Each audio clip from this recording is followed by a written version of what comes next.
Ni nini mtakachonipa, nami nitamsaliti kwenu.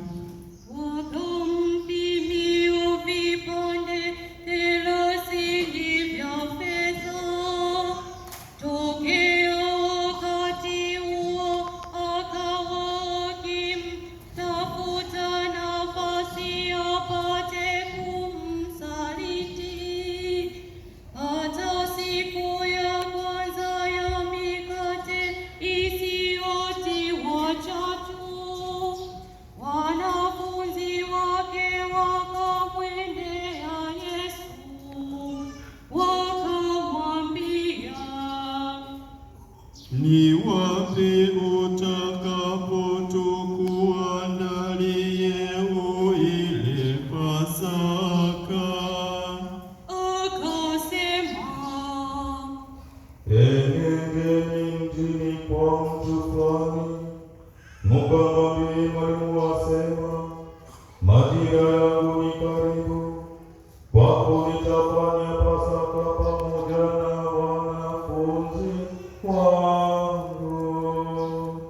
wanafunzi wakafanya kama Yesu alivyoagiza,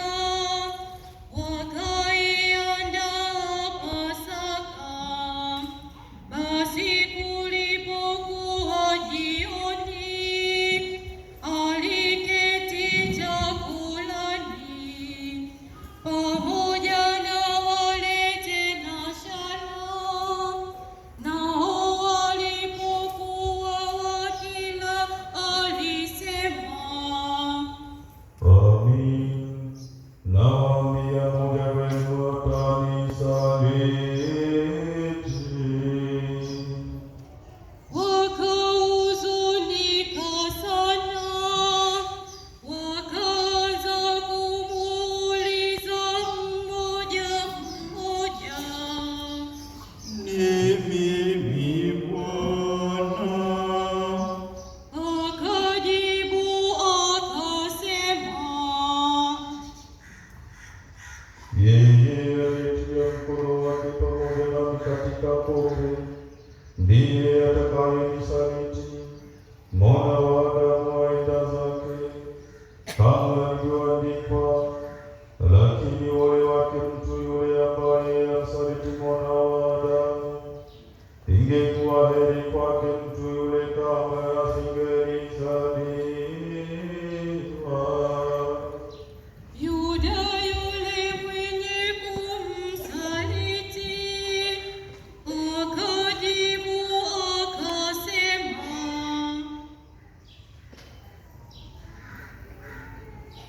Ni mimi Rabi. akamwambia, Wewe umesema.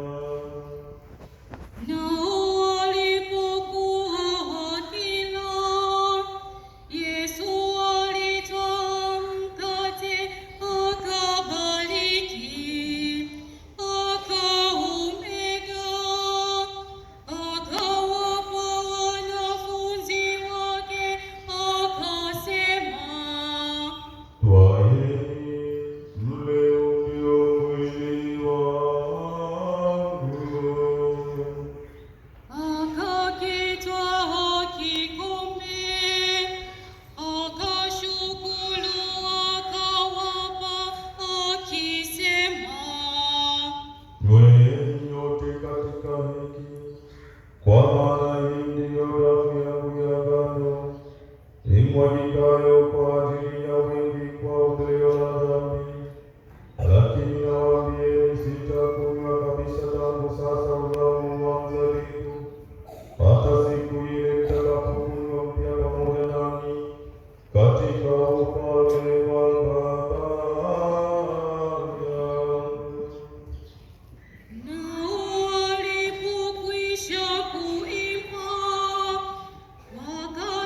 mchungaji na kondoo wa kundi watatawanyika, lakini baada ya kufufuka kwangu nitawatangulia kwenda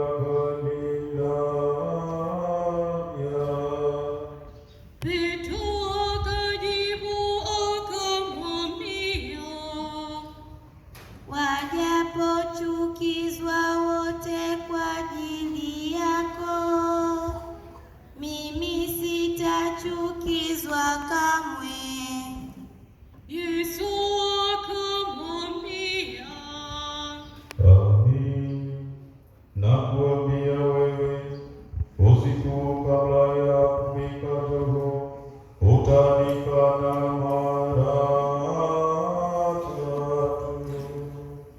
Petro akamwambia,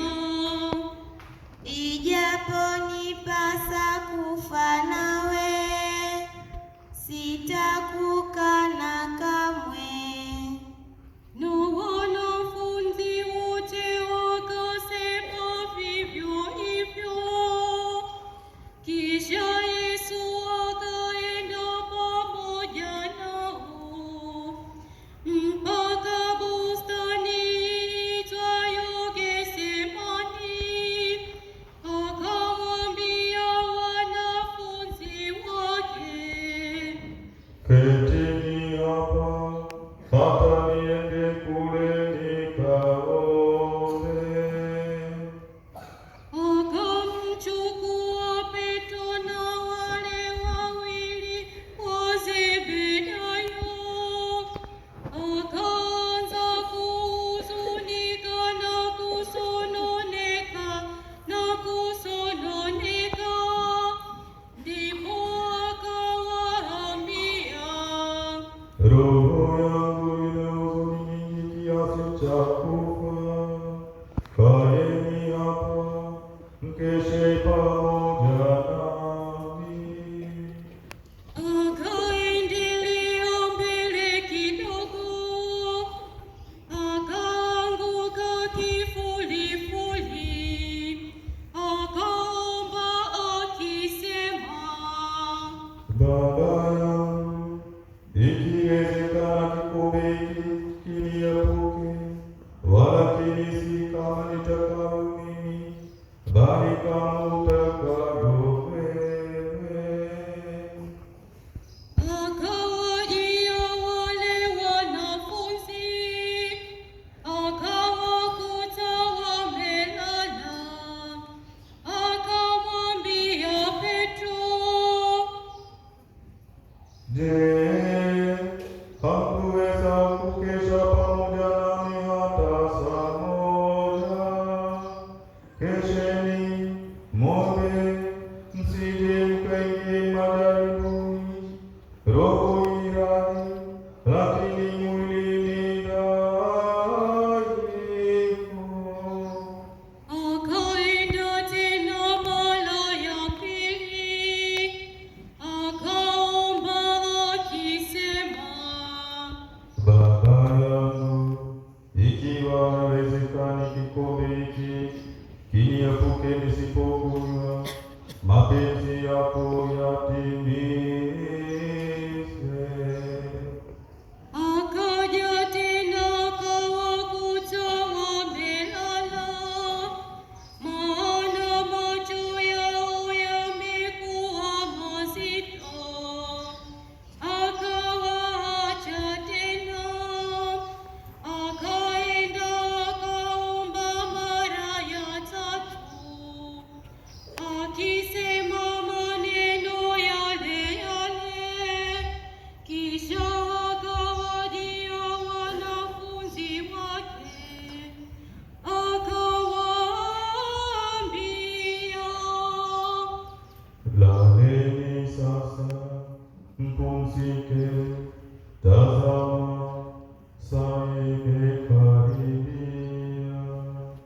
na Mwana wa Adamu ametiwa katika mikono ya wenye dhambi. Ondokeni twende zetuni. Tazama, yule aliyenisaliti amekaribia. basi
Salamu Rabi. Akambusu, Yesu akamwambia, Rafiki, fanya ulilonijia. wakaenda, wakanyosha mikono yao wakamkamata Yesu. Na tazama, mmoja wao aliyekuwa pamoja na Yesu akanyosha mkono wake, akaufuta upanga wake, akampiga mtumwa wa kuhani mkuu, akamkata sikio. Ndipo Yesu akamwambia, Rudisha upanga wako mahali pake, maana wote waushikao upanga wataangamia kwa upanga. Ama wadhani ya kuwa mimi siwezi kumsihi Baba yangu, naye ataniletea sasa hivi zaidi ya majeshi 12 ya malaika. Yatatimizwa linasema andiko, ya kwamba hiyo ndivyo iliyopasa kujiri. saa ile Yesu akawaambia makutano, Je, umetoka kama kumkamata mnyang'anyi wenye panga na marangu ili kunishika? Kila siku naliketi hekaluni nikifundisha, msinikamate. Lakini hayo yote yamekuwa ili maandiko ya manabii yatimizwe. ndipo wanafunzi wote wakamwacha wakakimbia, nao waliomkamata Yesu wakampeleka kwa Kayafa, kuhani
Hakika wewe uwe mmoja wao, kwa sababu hata usemi wako wa kutambulisha.